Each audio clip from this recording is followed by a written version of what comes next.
What's up everyone, Kaze no What If is here with What If a Soul was transferred into Coby's body. Before we start, if you like the video, like it, share with your friends, comment, and let's start the video. The extra boring part about writing someone joining Luffy's quest is that everyone already knows every single island, joke, and fight that's going to happen.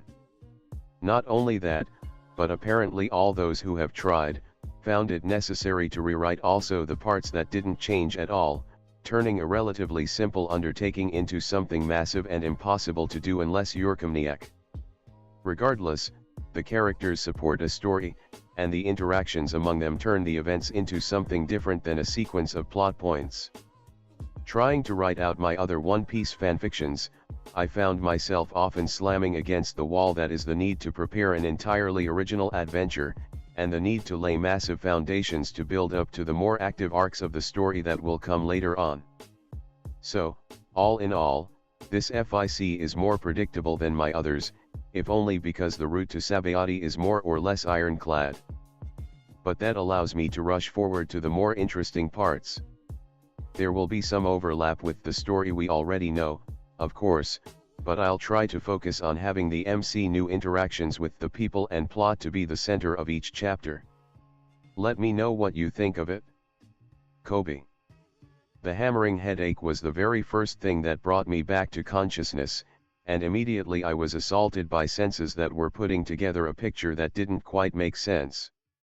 With my vision blurry, I pushed right the skewed glasses that sat on the bridge of my nose only to grab my jaw and work it up and down, hoping to reduce the ringing in my ears.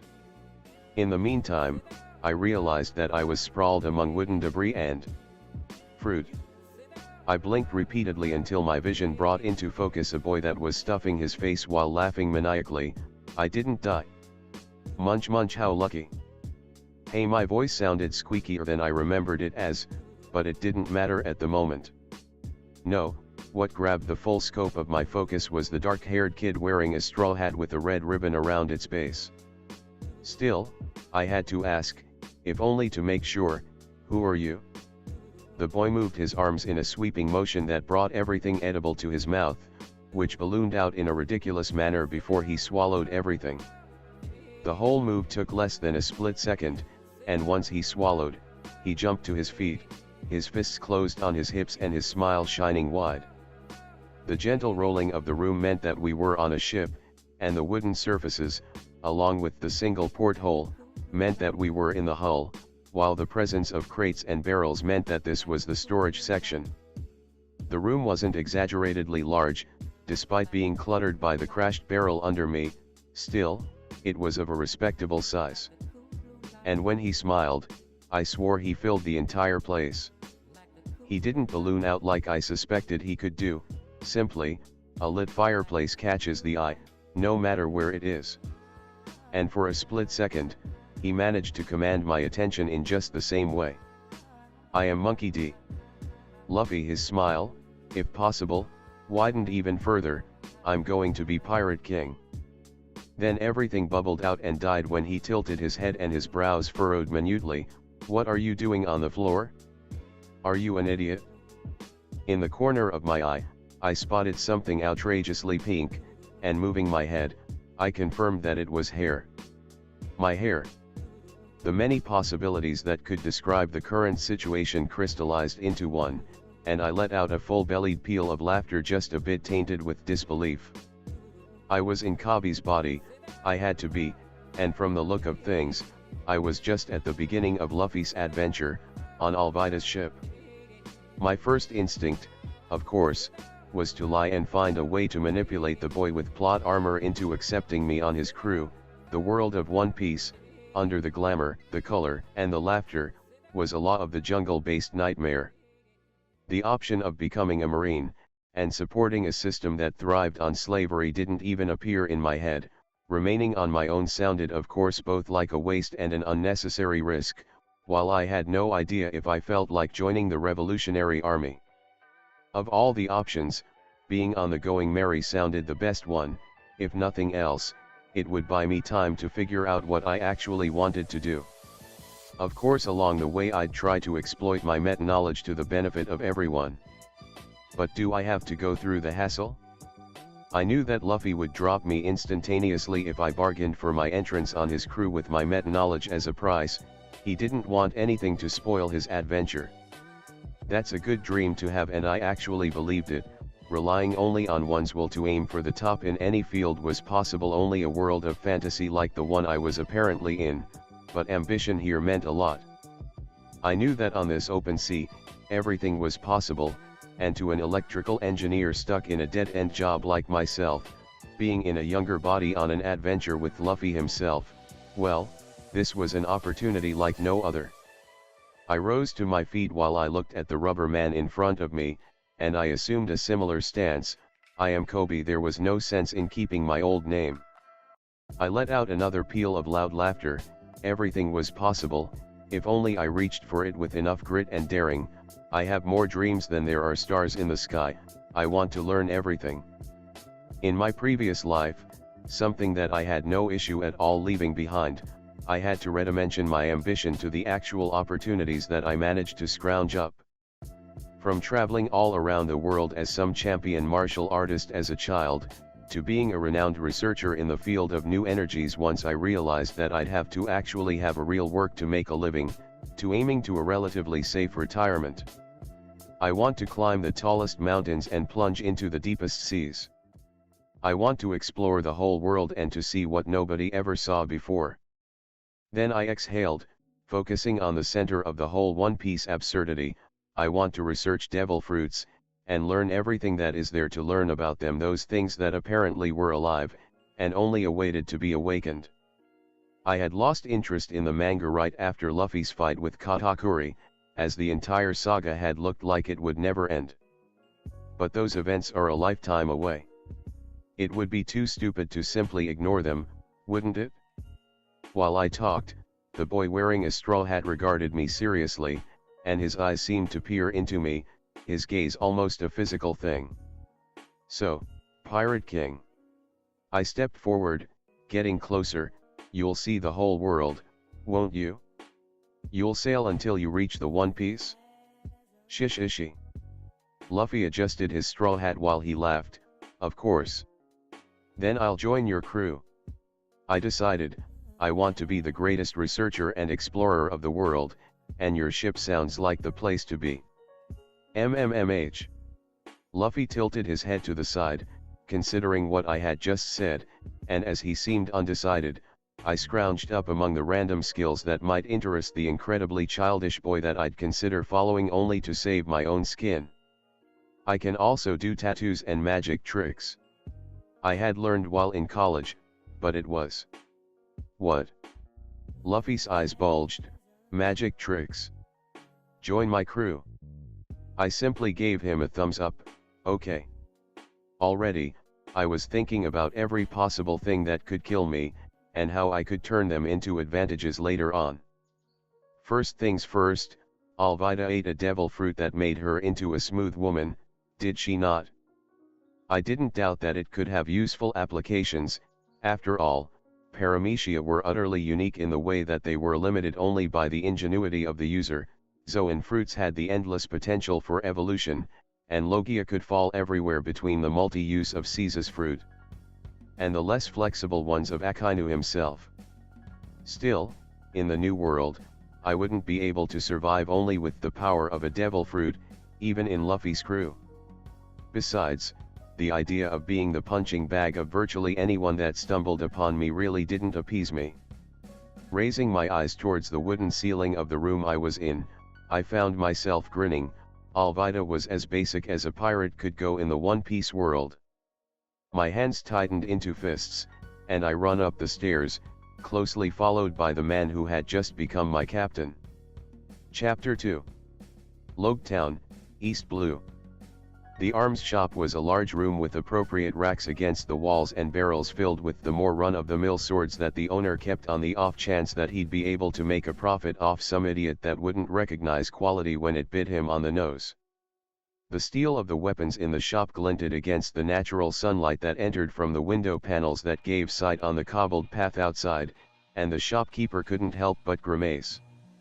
Despite the great variety of merchandise, despite the coming and goings of pirate hopefuls, regular Marines that thanks to the gods were actually kept honest by the White Hunter himself.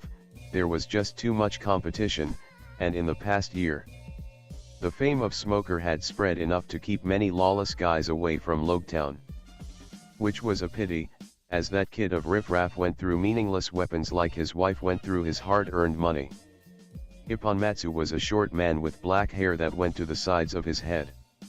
With tan skin and wearing a blue shirt, his red nose seemed to shine like a spontaneous sign for the arms shop. And in the many years he had kept his shop, he had seen many things. More importantly, he had seen some relevant weapons pass through his shop, and the impressive warriors that held them. He had felt blessed when he had managed to get his hands on Yubashiri, and he had more or less given up on Sandai Kaititsu, but when the green-haired swordsman entered his shop, he felt ready to make another of his great affairs. Still, for all of the strange things he had seen during his life in the last island before Reverse Mountain, where all the pirates with big dreams dared to pass, this truly took its place among the oddest 10. A shrimp of a boy with pink skin and 2 big blue glasses had entered the shop accompanied by that evil-looking, green-haired guy, who apparently was in search of 2 swords. It wasn't either the coloration or the size that made the kid jump to the eye, not unlike a wrong note in a well-known song. It wasn't because of the slight, pained limp, or the empty backpack he carried. No, it was the knowing glint of his eyes, and the crooked smile that seemed fixed on his face, as if everything happening around him was part of some great joke only he knew the punchline of. So, all of this stuff is worth enough for 2 swords for my scary friend, right? The boy's voice had a somewhat annoying pitch, but the arms shopkeeper had to focus on the mounds of steel that had just been dropped on the sturdy table from behind which he conducted his business. With some leftover money too, maybe? The boy's smile was truly unnerving, but at least there was a sheen of sweat on his forehead while he dropped an iron, spiked club against the edge of the desk. As the weapon weighted in the ballpark of 35 kilograms, it reassured the shopkeeper to confirm that the pink-haired kid was human. Even if nobody would guess him capable of lifting such weights, never mind casually walking around with them. In front of the eyes of Ipponmatsu sat no less than 6 saber-like swords that clearly came from Fishman Island. The telltale quality of the steel spoke for itself, and was only outshined. Among the other 7 meaningless pieces of steel that no blacksmith would ever take pride in calling the fruit of their hands, by the giant saw-like blade that began more than a meter before the man's desk, and ended a couple of meters later. With the straight spine, it couldn't even be called an otaki, and could only fit a man of truly monstrous proportions. Just while a known woman with glasses was entering the shop, the shrimp of a boy kept talking, "Come on, I don't have time to waste, there are other shops that I need to stop by. Oh, since I'm here, could you give me directions to where I'd be able to buy transponder snails, a guitar, a log pose, and water balloons?" Almost dragged along by the energy exuded by the boy, Ipponmatsu skipped the whole song and dance that he'd performed to take as much advantage as he could from the strangers that clearly were about to sail to their deaths, and gave the boy the indications he asked for along with 20,000 belly. It wasn't like the worn 6 sabers could be repaired by a blacksmith that wasn't a fishman, and the sawtooth blade would always only be seen as a curiosity, despite the scratches that marked its use in battle. The boy rolled his eyes at the small amount of money he was given and left the shop after dropping a piece of paper on the arms dealer's desk, leaving with a "see ya later" that received only a grunt as a reply. On the note, it was scrawled, "Give him Sandai Kaititsu and Yubashiri." Ipponmatsu's jaw threatened to fall to the floor right then and there. Yes, that boy made it straight to the top oddest 3 things that he had ever witnessed. Then his eyes fell on the intense expression on the green-haired man who had grasped the hilt of the cursed blade in the shop, and somehow, the shopkeeper knew that he was about to see once more something utterly inexplicable. Coby left the shop with a spring in his step. It wasn't like he had anything to change yet about the events that gave birth to Luffy's skeleton crew. Still, it had been nice to sell some of the more mundane lootings that he had been able to scrounge up during the adventures in the East Blue. The opportunity to raid a proper marine base hadn't presented itself just yet, so his side ambition to obtain some sea stone shackles was on hold, but that didn't mean that he wasn't going to exploit the incoming opportunities that he knew were on his path. Logtown, despite being a clear stop-by for pirates before tackling the Grand Line, was a cheery place. Coby walked with his eyes darting about, curiosity and wonder slipping through his crooked smile as he followed the indications he had just received. Zoro could handle himself, and the note that the pink-haired boy had left behind would hopefully shorten the whole event. The cobbled path ran straight through buildings of every kind. Most held a shop on the ground floor and the home of the owner right upstairs, and there were all sort of colorful signs that advertised the contents. Soon enough, Coby reached the odds and ends shop that had been indicated by the arms shop's owner, and with his crooked smile fixed on his face, he entered. The small squared room held shelves on both sides and a simple table deeper inside, where the female owner was scribbling in a book. She was a nondescript brunette with tan skin, a longer than normal nose, and plump lips red with lipstick. Coby walked with surety up to her, and listed what he was going to need. "I want some water balloons, and a small pump to fill them." The cheery tone was matched by a knowing smile in the woman that jerked her head up to look at the young, pink-haired customer. "Preparing a prank, are we?" Something like that. The unofficial first mate of the Straw Hat Pirates felt himself grinning as what he planned could technically be classified as a prank, and he observed eagerly as the woman added a small contraption to the desk once she was done taking everything he had asked for. "This is essentially a slingshot," she explained while pointing at the rail-like structure that sported a small cogged wheel on one side and a leather support meant to secure the whole thing on a forearm. "Kids love these." Coby couldn't help a snort. The thing was well made, but he doubted that it could fling a water balloon at the same speeds of a human arm. "I'd rather a discount on my order, if you can manage it, along with a shopping bag. Maybe I can interest you in something more esoteric?"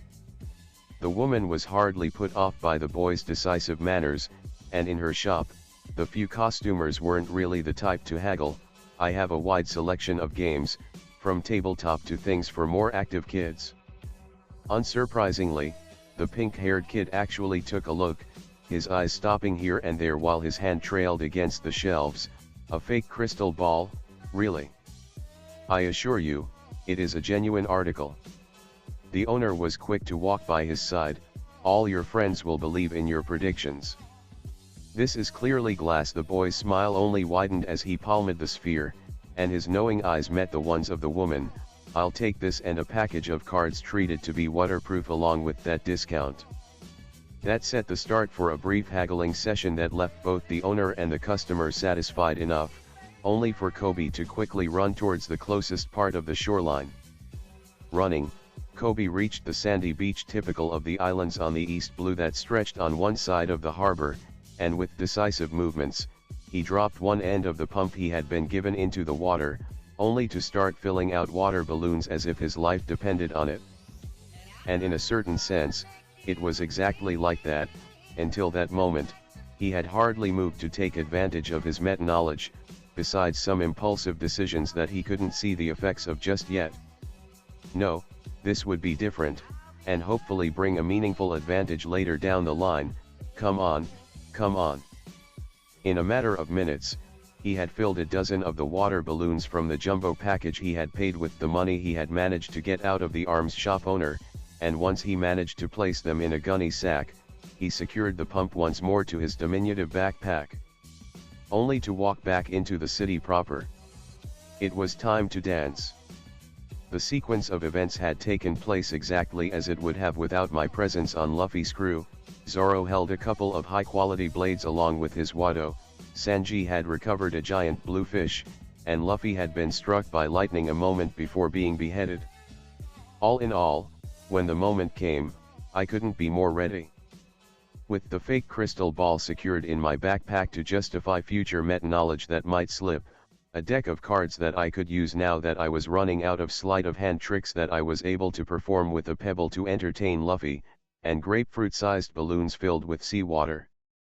I would take the very first step into this mad adventure. The sunny weather had turned into a brewing storm after a lightning bolt powerful enough to turn the whole world white had struck the execution platform, destroying it, and under the sleets of rain. I followed the rumble of an engine until I reached my target. Turning a corner into a street that was deserted, I witnessed smokers stand off against the foolish kid that I had to call captain. Fucking hell, there's no time to look for the transponder snails. That thought was my only regret thus far. As hindsight went, I couldn't have played my hand any better than I had. From the side, I ignored the verbal posturing that went on. Luffy was too focused on his opponent to take notice of me, while I was simply out of the Marine's line of sight. I could feel my smile stretch almost to my ears while my heart hammered with built-up tension. I was as ready as I was going to be. Under the rain, with his feet well planted against the ground, Smoker's arms took the ethereal form granted him by his devil fruit, and he used them to slam my captain against the ground. And when Luffy lowered his head, seriousness suddenly steaming off him, I knew that my moment had come. Quickly, I popped one of the water balloons so that the seawater splashed all over the others, and with a single swing, I emptied them all in front of the Marine, who suddenly turned towards me, his eyes wide with surprise because the rain had masked my steps. Then the rain of rubber fists came. The balloons exploded either when struck by Luffy's fists or when compressed between his attack and Smoker's body. For all of his quick reflexes and strength, the Marine simply wasn't ready. How long had it been since someone could actually strike him? How long since he had known pain? It ended in a split second.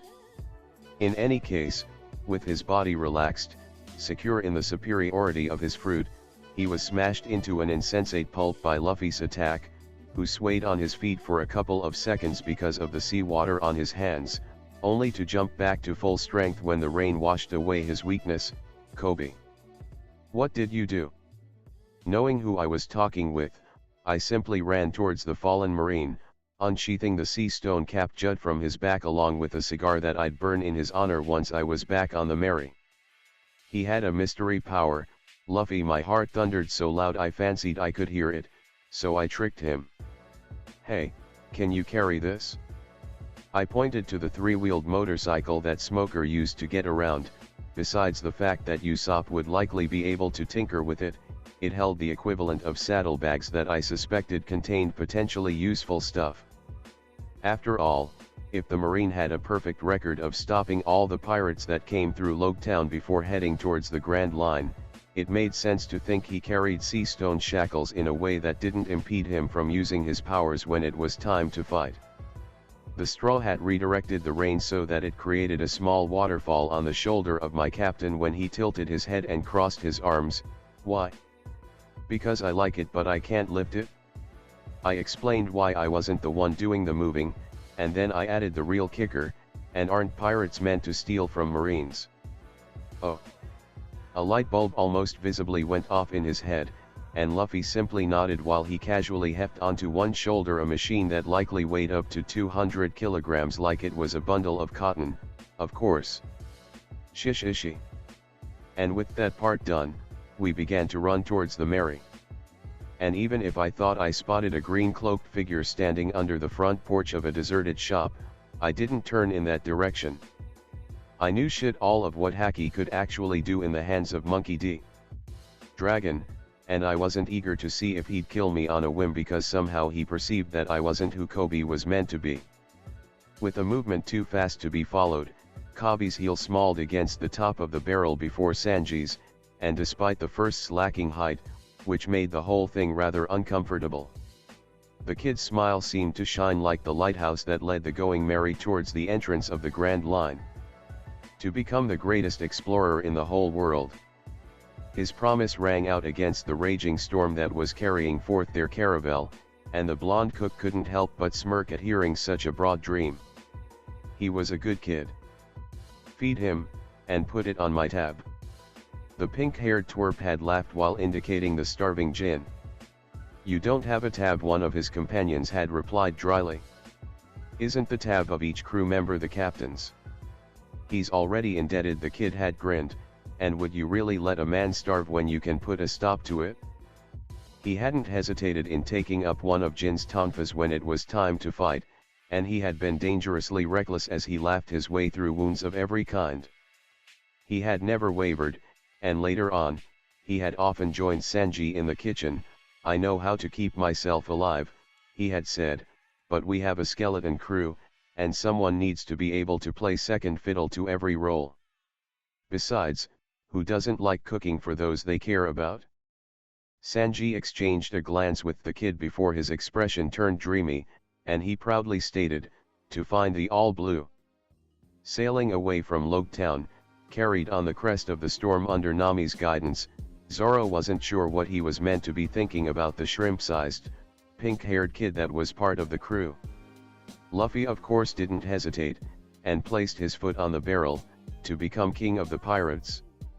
Zoro let the wave of certainty that accompanied that promise wash over him with practiced ease, and his eyes found the daring ones of the unofficial first mate of the Straw Hat Pirates. Always daring, always hungry for more. Coby insisted that he was 16, had a body as weak as a civilian's, and he couldn't really see without glasses. Yet, the swordsman's instincts seemed on edge every time the kid assumed a thoughtful expression. The captain and Coby had been as thick as thieves when they recruited him, even if it looked like it was so only because of the kid's ability to perform cheap magic tricks, and really, as long as they didn't stand in the way of his ambition, Zoro didn't care. Hey, the pink-haired kid had approached him casually, but it was clear that he wanted something. Sword people meditate, right? Sword people? Zoro couldn't help but frown. Well, I guess that there are women using swords, and calling them men is a bit demeaning, no. Coby shrugged while he fell seated beside the resting swordsman. So, you know how to meditate? At his affirmative grunt, there had been no hesitation, and with his too wide smile and too hungry eyes, the kid had laughed. Teach me. It was hard not to respect the kid despite the glaring multitude of weaknesses he had. He was unlike other blowhards that Zoro had met in his travels. Pink-haired or not, he seemed to know perfectly well that he'd not be able to beat the swordsman in a fight. Hell, he had known he wouldn't have been able to beat the weakest of the fishmen in Arlong Park, yet he had smiled all the time. And he had talked. With his blood loss, Zoro didn't really remember everything, but the kid's words had cut as sharply and deeply as Wado Ikemanji.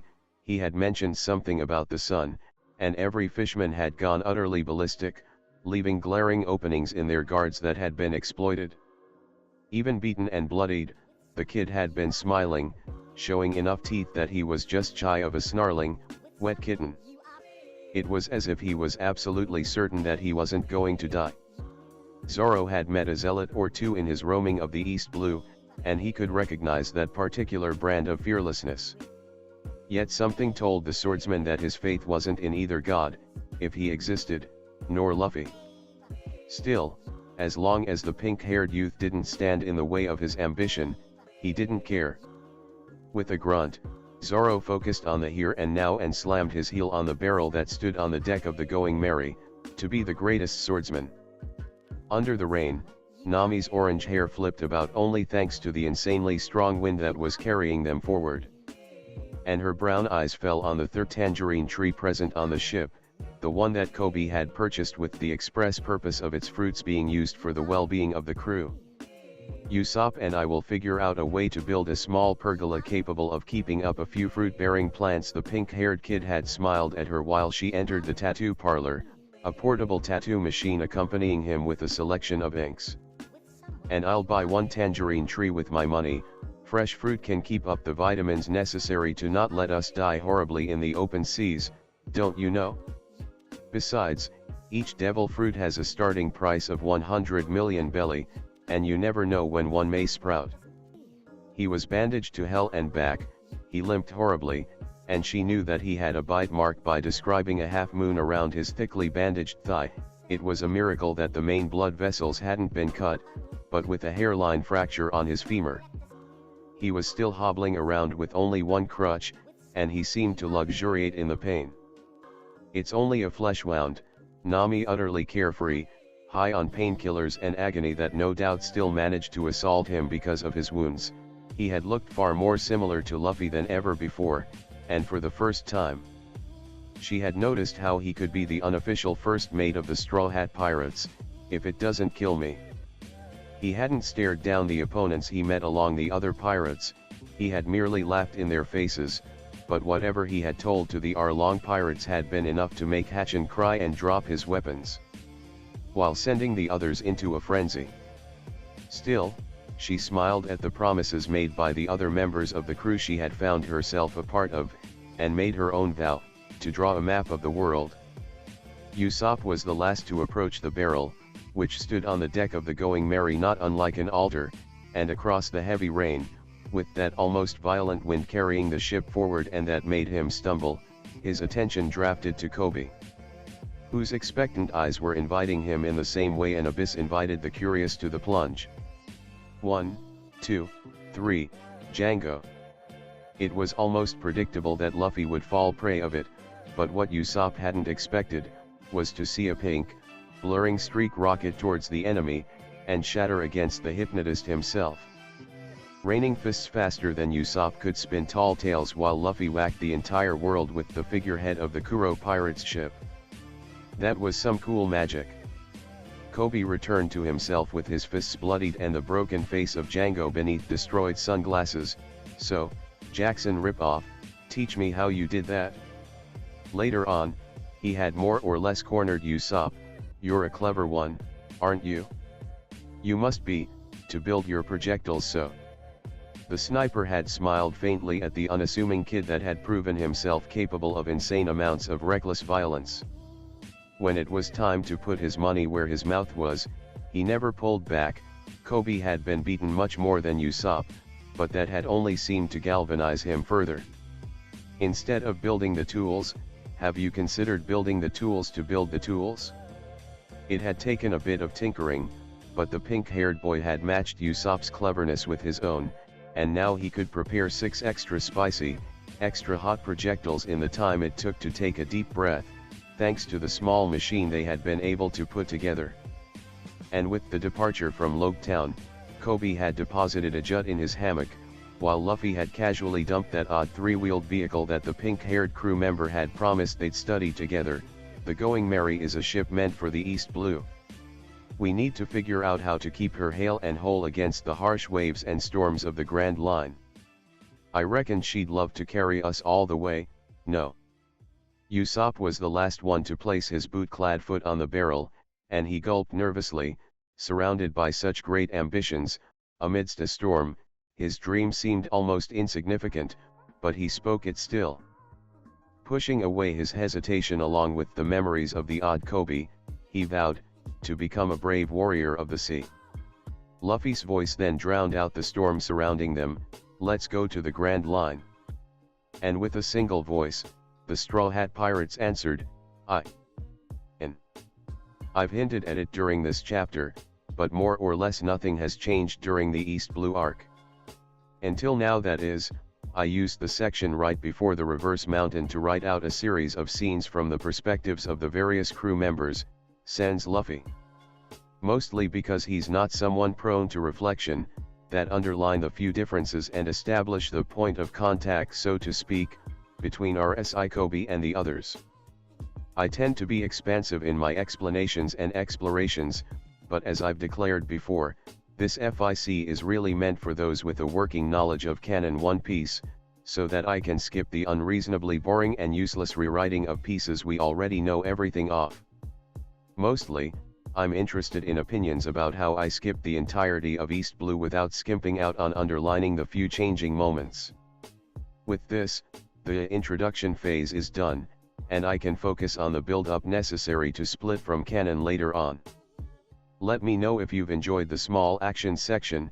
Given the weakness of Coby's body, I focused on underlining how quick planning is absolutely overpowered once meta-knowledge enters into play. More importantly, do you think that reading a One Piece adventure like this is feasible?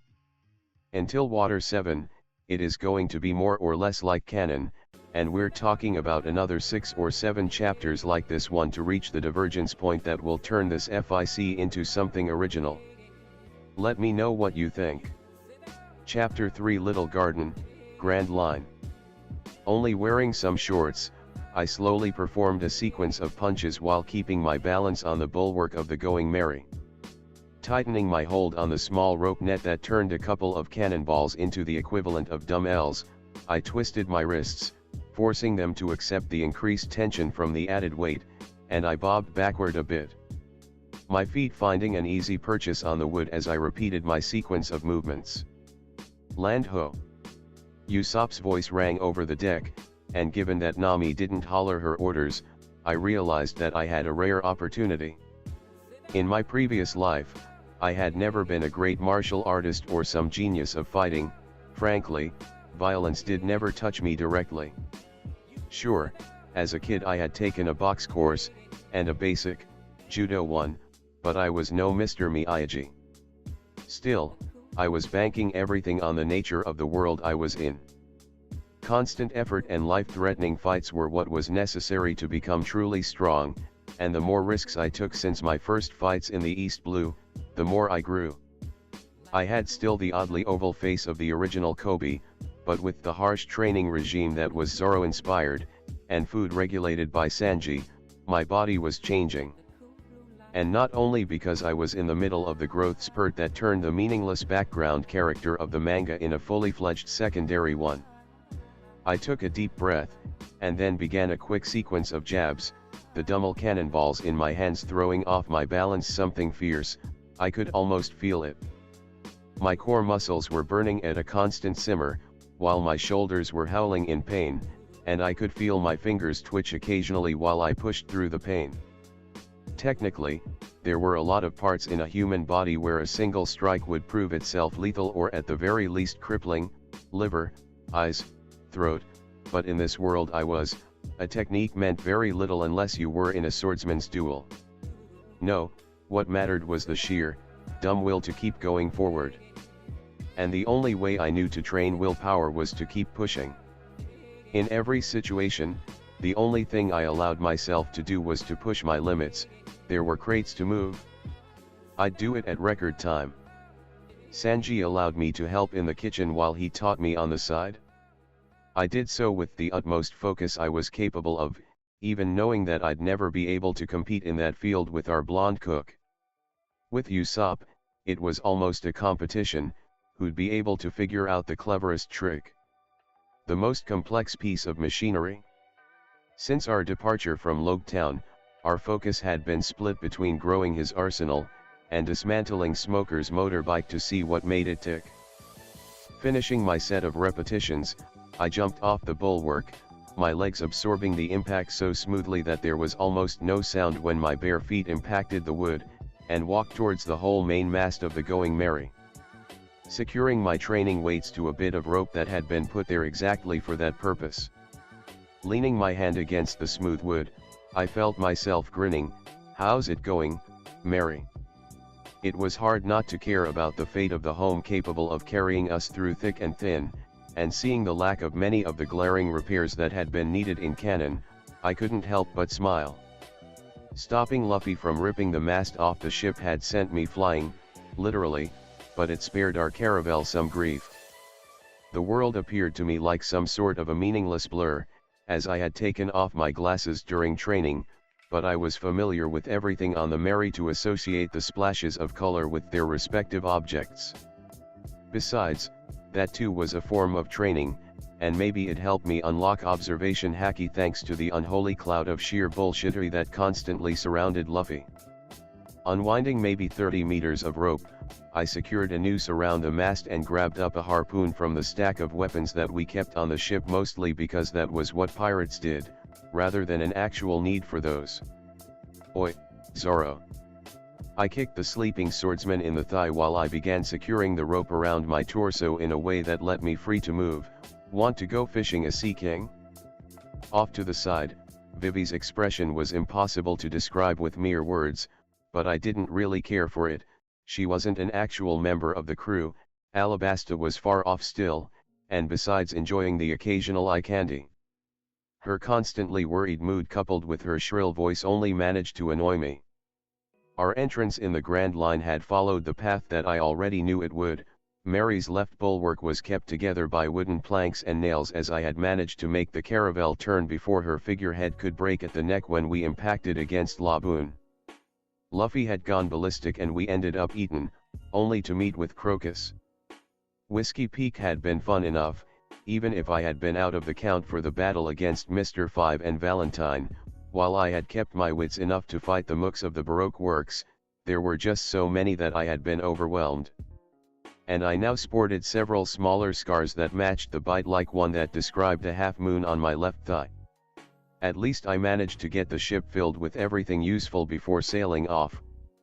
Still, we were now aware that Mr. Zero was Crocodile, and Nami still fed the delusion that we'd be paid for helping out Vivi. I'd need to figure something out.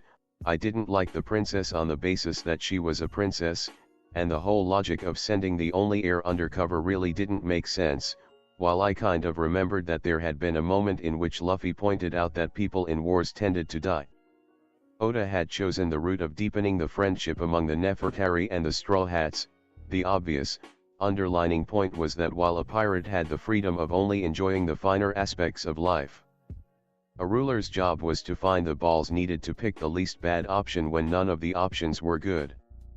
Alabasta was kind of mandatory to recruit Robin, which was fundamental to let Luffy have someone capable of reading the poneglyphs in the crew, and so I had done nothing to steer us away from that particular clusterfuck. I had even gone so far as to hold my tongue when the Devil Child had made an appearance on the Mary and gave us the eternal pose to Nefertari's kingdom. Of course, it had immediately been destroyed, and we were slowly going towards Little Garden, not that anyone else knew it. There were so many ends to tie up that I didn't know where to begin. Ultimately, each member that joined Luffy was by the power of the plot destined for a happy ever after. Chopper was easy enough. I hardly wanted Nami to fall sick, and I was more than confident in Luffy's charisma or my words to get him on board. Minimizing damage to the Mary was another must. Frankly, seeing her reduced to a glorified lifeboat had offended me, but as far as solutions to keep her seaworthy, I was still empty-handed. And Robin, fucking hell, she'd been given the fucking worst background of every one of the others. I grimaced while I thought about it. The nature of O'Hara's massacre rubbed me the wrong way. In a world where personal power basically meant all that couldn't be determined by birthright, a world complex and mysterious, with a complex and undoubtedly fascinating history, had been erased. Why? Because of fucking power plays by those that were born with too much and knew nothing had decided to destroy a place that held 5,000 years of accumulated knowledge. It was worse than the fate of Alexandria's library, and Robin was all that was left of that. If only to spite those that wished the destruction of knowledge for the sake of their own interests, I wanted Robin to have the family that the Straw Hats could be for her, and maybe spare her the whole heart-wrenching shit that would happen at Ain's lobby. Come on, I am serious. I raised my voice a bit when Zoro kept snoring, and he actually woke up. I hardly wanted to change the whole world, that was what Monkey D. Dragon was for, but the good people that we met along the way. It would leave a sour taste in my mouth if my existence caused them undue harm. And differently from Vivi, I actually liked the two giants of Little Garden. This brings us to the current situation, and I'm already regretting it. What? The swordsman's hand closed on his white sword while I hopped onto the bulwark and Vivi quietly ran to find Nami, knowing that we'd never stop to listen to her. I looked into my crystal ball, and the path of my vision led me to this moment in time. I walked on the bulwark until I reached one side of the Mary's middle deck, and stretching, I caught one of the tangerines from the tree I had bought back on Nami's island. Quickly peeling it and eating it whole. The crisp juice galvanized me after the tiredness from my constant exercise tried to make me crash, and I tied to the chain link forged against the bottom of the harpoon another long stretch of rope. If you manage to pull me on board, I can help to drag whatever we get on the harpoon to the Mary. Zoro gave me a bloodthirsty grin that I couldn't help but match. And you want to be bait? Well, I don't trust Luffy to not send the Sea King flying with me inside. Nami is about to stop us from providing food for the crew, Sanji will be needed for the cooking, and I hope that you're capable enough as a swordsman to kill the beast without cutting the rope, or me. For that matter, my grin became mocking while I turned my head towards the endless sea of the Grand Line. To my eyes, it was a single shifting blue-green stain, and I couldn't for the life of mine point where the sea ended and the sky began. With that landscape under my lacking sight, I decided it would be a good time to tease Zoro into doing what I wanted. Of course, if you're not strong enough to pull back the rope with what will fish before I drown, well. I didn't even feel the kick that flung me from the Going Merry, I only noticed the slight throbbing of one side of my left buttock while the wind rushed me by, and keeping my hands tight on the harpoon I had taken, I let out a single bark of laughter before holding my breath. This is insane just as I like it?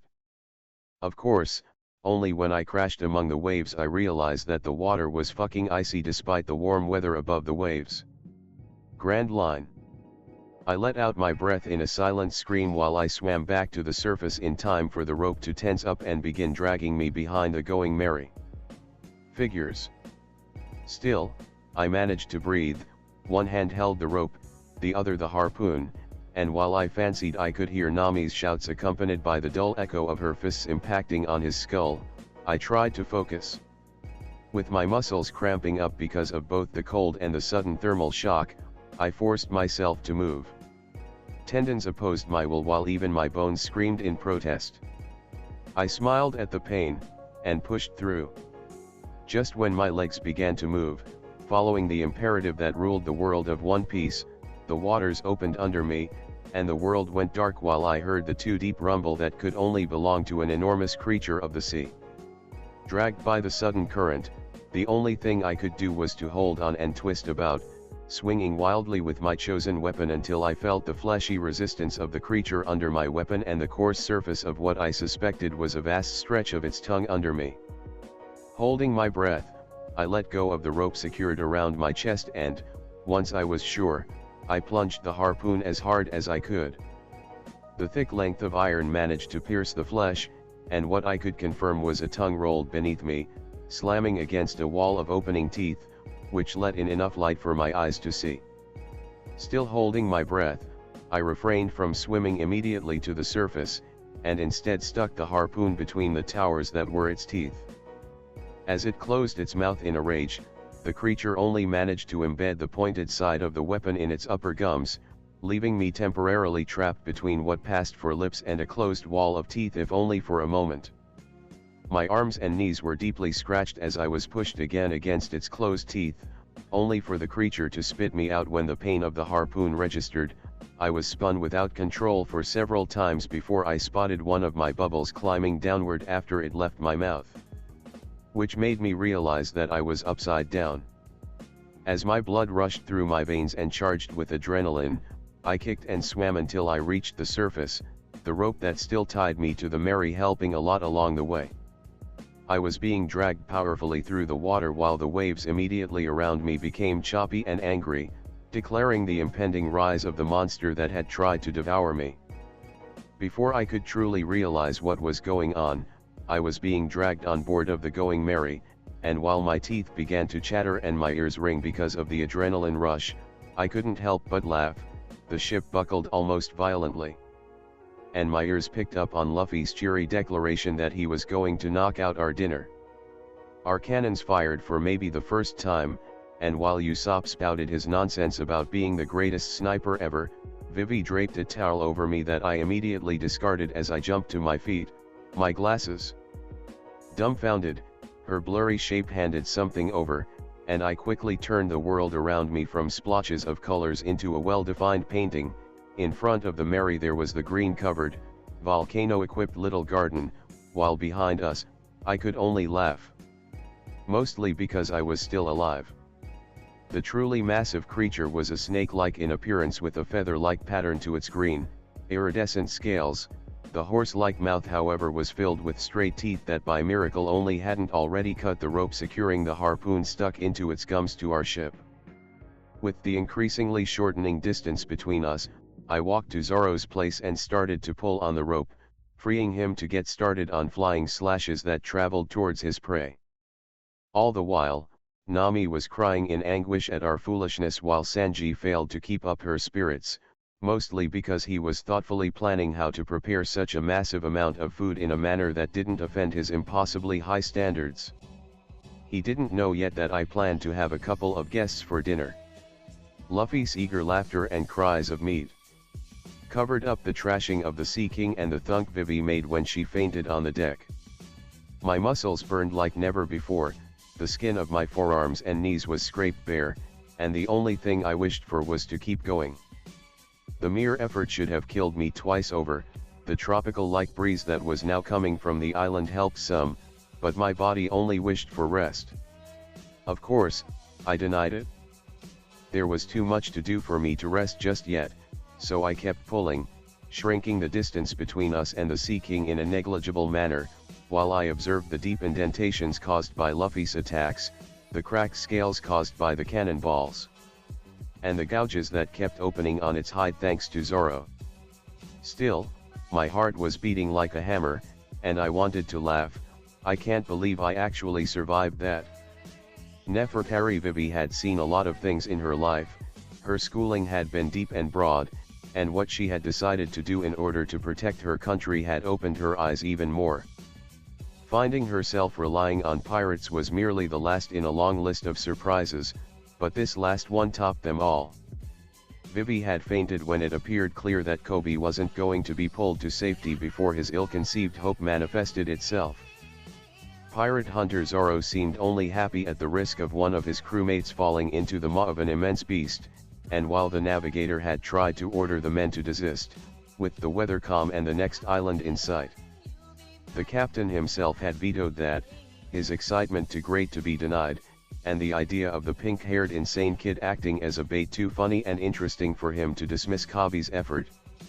She came to her senses with the sun beginning its sunset, her ears assaulted by a white noise belonging to a deep jungle and the rambunctious, odd laughter of none other than Monkey D. Luffy, who fell backward from where he sat on a tree stump on the shore after Coby performed one of his many card tricks. Ugh. She climbed to a seated position from the hammock that had been casually slung between the main mast of the Going Merry and the bulwark, and made her way towards the side of the ship, turning her head as if on a swivel. She couldn't help but gasp, from the look of things. While she was unconscious, the pirates had managed to reach the island, and what she had originally dismissed as a nearby hill was nothing else but the Sea King they had successfully fished. Her head went dizzy once more, but she forced herself to remain awake, her hands gripping the bulwark until the knuckles turned white. Turning on herself, she took notice of how Nami was off towards the end of the ship, hugging her tangerine trees while asking them for guidance for the sheer insanity that the crew she belonged to had performed. I can't really blame her, can I? Still, they were all wasting time. Her country needed Vivi, and while she wouldn't have survived without Luffy's help, she'd give her life 1,000 times over if it was what it took to save Alabasta. You woke up just in time for the party. A familiar voice made her jump back from the bulwark, on which was perched like some odd bird the pink-haired boy that was responsible in first place for the massive delay caused by the fishing session. Not that Luffy didn't play a part in destroying the eternal pose to my home. The party? She stammered as an answer while she tried to figure out what he was getting at. Unlike the other members of the Straw Hat Pirates, Vivi couldn't quite place Coby. In their own ways, they were all very direct and focused. It was easy to see what Nami would do once you kept in mind her greed for money. Zoro seemed uninterested in anything that wasn't a good fight. Sanji cared for cooking and wooing women, not necessarily in that order, and Usopp was a sweet, charming in his own, childish way, pathological liar, who had nevertheless loved the opportunity to fire at the Sea King from a safe distance. Coby was always spoiling for a fight, but he didn't want to go into a spar against anyone until there was a doctor on board. He followed dutifully Sanji's commands while in the kitchen, and religiously obeyed Nami when she hollered her commands about sailing. He often played with Usopp, and entertained Luffy with magic tricks, apparently acting as a babysitter that kept the rubber boy from creating havoc on the Going Merry. And Vivi only knew that he wanted to explore, to be the first to do impossible things, and that he eyed her like an adult would eye a misbehaving child. While she was distracted, the pink-haired boy that didn't seem to care for her had left his captain behind in order to climb again on the Going Merry. He was now thankfully fully dressed with grey cargo pants tucked in sturdy-looking leather boots and a long-sleeved blue shirt. Yes, the party. He tilted his head as if she was stupid. We fished a sea king and the Merry carried us to yet another island. We have much to celebrate for. I can strike a tune or two, but I'm not confident enough to sing about for a whole evening, so it will be Sea King-based banquet followed by storytelling. My guess is that we'll need to spend some time hunting before sailing again, as we're likely to wipe clean the hull from anything edible. Vivi's wide eyes turned towards the massive Sea King's carcass that rested on one side and she choked on her spit. Wouldn't that be a waste? You should simply be thankful that we didn't use Karoo as a bait, yet. And I wouldn't worry about wasting food. Coby's grin was just too wide for her to be comfortable, but before she could scramble for an answer, she noticed it. The white noise of the jungle had completely vanished, replaced by a rumbling cadence that matched steps that surely belonged to another massive creature, and as Vivi turned towards the origin of that sound, she couldn't help but notice the smug grin on Coby's face. The trees crashed under immense feet, birds flew away in fright, and the earth shook. From deep inland, it came a pair of titanic voices. Gagya. Vivi looked at the one producing such a sound, but her brain refused to accept what she was seeing. Brogy. There will indeed be a banquet tonight? Gabababababa. Another figure replied, of course Dory. Usopp wouldn't lie about a great adventure. Gabababababa. Walking easily towards the shoreline, dragging heavy weapons behind them that were digging a trench slowly filling with lava from the closest volcano, there was a pair of giants, given the small figures present on their shoulders, which from their coloring the Nefertari princess could guess were Zoro, Sanji, and Usopp. She could tell that they stood in the ballpark of 20 meters of height. And still her mind. That is mighty prey indeed for people as small as you are. The first giant, Dory, was a well-built giant with a long beard. He had a dark purple cloak draped around his bare shoulders and an helmet that went over his eyes and the bridge of his nose. We'll feast together tonight, and tomorrow, you'll bear witness to our everlasting duel. Gabababababa. The second giant, Brogy, had a mane of blonde hair matched by his beard, which was shaped like an axe's blade, and beady eyes that shone from above a pig-like nose. He wore a red overall with golden button straps, fur linings, a leather strap around his right shoulder and another as a belt. His legs were covered by yellow pants with black stripes and fur linings at the bottom, yellow shoes. Secured at his waist was a red helmet with two horns, which swung back and forth with each step. Vivi's nerves gave up once more, and darkness swallowed her.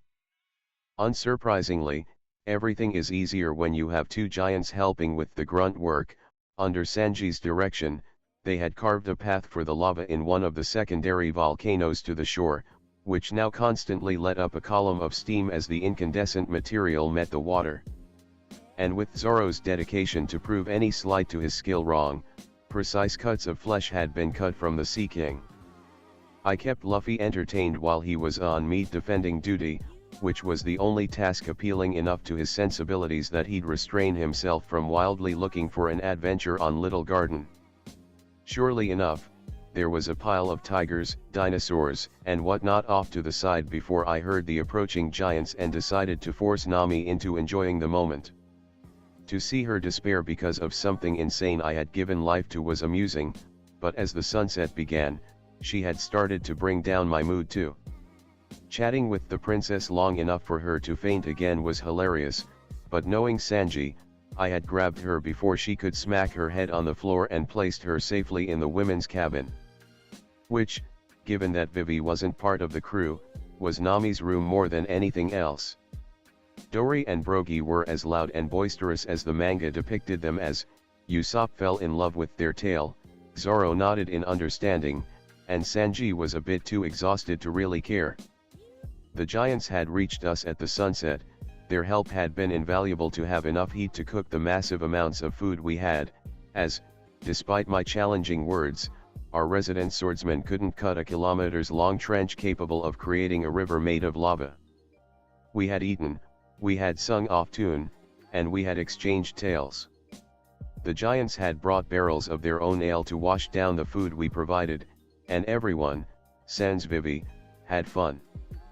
The banquet almost turned revelry lasted the whole night, and in the gry light of the dawn, my eyes shifted between the nodding off mountains that were the seated shapes of the two giants towards the knocked out shape of Sanji. I would have preferred your help in the kitchen than having to figure out how to cook an entire Sea King, Coby, he had muttered to himself while lighting up a cigarette. I looked deep into my crystal ball, and I had the feeling. He scoffed before I could complete my bullshit, but I persisted. How many cooks in the world can say they cooked an entire Sea King on a prehistorical island? I snorted to myself as I ended up sending him off with Zoro and Usopp, which in their company felt rather safe, in order to collect what herbs and plants he could in order to either season or preserve the massive amount of food we had obtained with my fishing attempt. The blonde cook's refusal to waste food had been enough to get him going. There are volcanoes deeper inland. I mentioned to the swordsman, can you truly call yourself a blade master if you can't even cut dirt? What kind of man refuses his help when it is necessary to feed his crew? You're just as bad as the witch. I wanted to actually laugh at Zoro's snoring shape. I never tried to be sneaky about my manipulations, and I earned myself Nami's same moniker when I managed to get the swordsman to do as I wished. Getting that sending them off on their own was foolish, as they'd end up killing each other, or with Zoro getting lost, Usopp hadn't required much to go with them. As Nami and Vivi were out of the picture, Ti was either him or me. Well, if you have enough faith in your tricks to keep Luffy from going on a rampage across the prehistorical island, dragging towards us every predator under the sun, I'll go with Zoro and Sanji. I shrugged as casually as possible and began to walk away. Wait. The long-nosed sniper puffed out his chest despite the cold sweat that ran down his back, thinking about it, the great Captain Usopp. Our sniper was draped in a cloak next to a bonfire, and his stomach was visibly stretched as he had tried to match the giants to prove his worth. He could be endearing when he wasn't childish, and I could only respect anyone with such a pathological amount of fear choosing to brave the seas. I suppose you could go adventuring. I sighed tiredly, seeing my captain's face light up immediately. Okay. He was about to gollivant away when I kept talking. I guess there will be nobody to witness my super secret magic trick, which I can only perform during the sunset on the days in which I have been almost eaten by a Sea King. I could visibly see the indecision on Luffy's face, the moment in which his impulses fought against the conditioned answer I had cultivated into him since our first meeting, and I went in for the kill, and all alone. I will never be able to defend the mountain of meat we fished from the scavengers. I will punch them all. Monkey D. Luffy rested not far from a bonfire, his legs almost completely disappearing under the mountain that his stomach had become, gorging himself on the Sea King. He too had competed against the giants for the amount of food ingested, and had acquitted himself admirably. Nami for her part had warmed up to the giants once she understood that they wouldn't be eating us anytime soon, and she had retired to the going merry at some point, the stress of the day catching up to her. I turned the tonfa in my hands with a wan smile. I had taken one from Jin back at the Baratai, sawed off the weighted end, and got Usopp to fix the end of Smoker's jut to it. The length of metal had an ugly iron patch with steel bolts that covered the junction between the two materials. It wasn't as strong as a true forged junction, but it would have to do. I simply had to jab with the point instead of swinging too hard, lest the only weapon we had capable of harming Crocodile broke. Tilting the weapon in my hands, I wondered about the future. Was what I had done enough? Was it too much? It didn't escape my attention that Aokiji let the Straw Hats go at their first meeting only because Zoro had saved Smoker on Luffy's orders.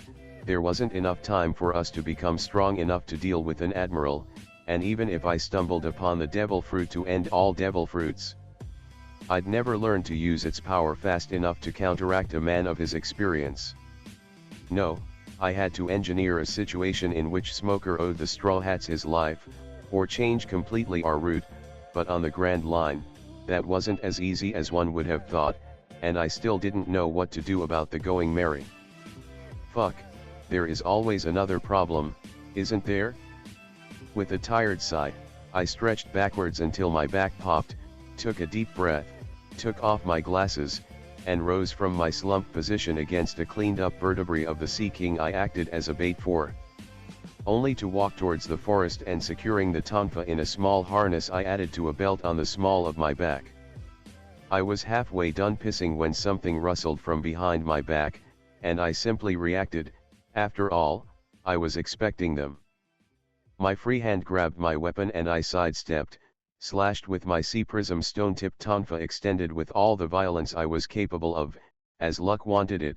Arms that I had been training to throw punches with cannonballs tied to them moved like whips, and I heard a wet crunch. In the grey light of the rising dawn and the faint, flickering one of the dying bonfires, I only saw a dark shape crumple to the ground. Knowing that it wasn't a member of my crew, I finished pissing on it, delighting in the sounds of a man that was suffocating because of a collapsed trachea. Mr. 5. The high-pitched voice of Miss Valentine rang from the darkness, fucking up whatever stealth our attackers had enjoyed, just for a wave of what I assumed was wax to roll over our small encampment, and be casually smacked back by Dory's swinging arm, which remained covered by the substance while he yawned and awoke completely. Then everything happened kind of fast. The prospect of a battle roused Zoro from his alcohol-induced sleep, while the distraught female voice of the Baroque Works agent acted like a shot of pure adrenaline into Sanji's heart, which made the cook rise to his feet and immediately attacking what he suspected was the most likely source of Valentine's scream. So, while Zoro and Sanji beat each other, Dory began to fully awake, and I tackled to the ground the slim yellowish shape that was jumping towards the fallen form of Mr. 5, only to feel like I had run headfirst into a fucking wall. The woman had clearly used her devil fruit power to momentarily augment her density in a clever sort of way that I had never witnessed in the manga, and I was sent careening off into the forest. When the chaos exploded around him, Usopp immediately rolled to his knees and sneakily made his way out of the incoming fight, with his senses alerted by the screams and the sudden brawling between the still groggy Zoro and Sanji. His sharp eyes spotted the pink-haired form of his fellow tinkerer be shot off among the trees by a slip of a girl dressed in yellow that he immediately identified with what Coby had told him of a certain Miss Valentine. And while his knees naturally started to wobble, he felt a tentative grin appear on his face, his mind going to a very precise stretch of a conversation he had a few days before with the unofficial first mate of the Straw Hat Pirates. "You're not stupid, and you're not insane." Coby spoke matter-of-factly. "You're super weak when it comes to anything that isn't sharpshooting, and you're a lousy liar, so, unless you are put against an idiot, you can't talk your way out of being pummeled to death." "WWW, whatever do you mean?" Only the mention of being pummeled to death was enough to make his teeth chatter. "I am the G-Great." "It only makes sense to have fear." The pink-haired pirate lowered his glasses as he truly met Usopp's gaze. "In your shoes, I'd be the same. Luffy is both too stupid and strong to feel fear, Zoro is too strong to feel threatened, and both really don't care about being alive if they cannot chase their dream. Sanji is strong, and has suffered enough that he knows there are far worse things than death. While Nami spent 8 years terrified out of her skin for her people rather than for herself, and now that Kokoyashi village is safe, everything is easier for her. WW, what about you?" The sniper of the Straw Hat Pirates had seen the amount of abuse that Coby subjected himself daily. He had seen how ready he was to throw away his life, laughing in the face of pain and wounds. His knowing gaze had returned then, this time accompanied by a crooked smile. "I know that Luffy's luck won't let me die, and in order to be stronger tomorrow, I chose to do the insanely dangerous feats, and the soul-wrenching training, today. The long-nosed pirate felt his jaw threaten to fall to the floor. Was that it? He simply hoped that he wouldn't die. Was that what it meant, to meet your opposite?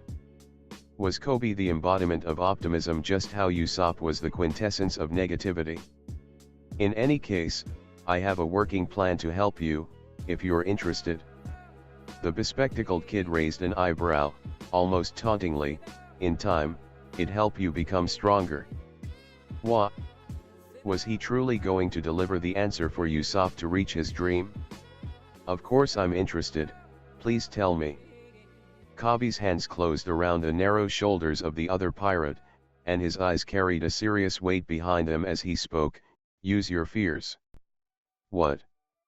The words didn't really bring with them the key to spiritual enlightenment that the long-nosed man had hoped for. What does that even mean? Prepare for every fear that comes to your mind, the pink-haired pirate replied quickly, from the most likely, to the least likely. Prepare weapons, armor if you must, projectiles, and plan for ways to use each of them in more than one situation. For example, the worst thing that can realistically happen to you, is to find yourself in close quarters against someone that can ignore your attacks. Then I'd be screwed. Usopp grabbed his hair tightly, almost pulling them free of his skull. The memory of how exhausting it had been to fight against that fishman near Lone Park was still clear in the sniper's head, and just as Coby had pointed out, it had been sheer dumb luck that his opponent had been so stupid as to fall for his trick of the rubber band of doom. Still, he had managed to win back then, hadn't he? Sure, it had required some creative thinking, but he had set the fishman on fire, and then hammered him into unconsciousness. The long-nosed pirate slumped his shoulder, and asked with a defeated tone, "And what can I do if that happens again?" "Train yourself to run away." The answer was given so easily, so quickly, that Usopp had to clean his ears and ask for a repeat. Train yourself to run away. From a distance, you have the advantage, no. The rhetorical answer was accompanied by a crooked smile, and an increased light shining from those knowing eyes. So train your lungs and your legs. Maybe prepare some tools to scale quickly, because from up high, you're all the more effective as a sniper. A notebook was already been filled with plans and ideas, only for everything to come crashing down when the enthusiasm Coby had affected Usopp with slammed against something that even he didn't have an answer for. But what if they're immune to my attacks?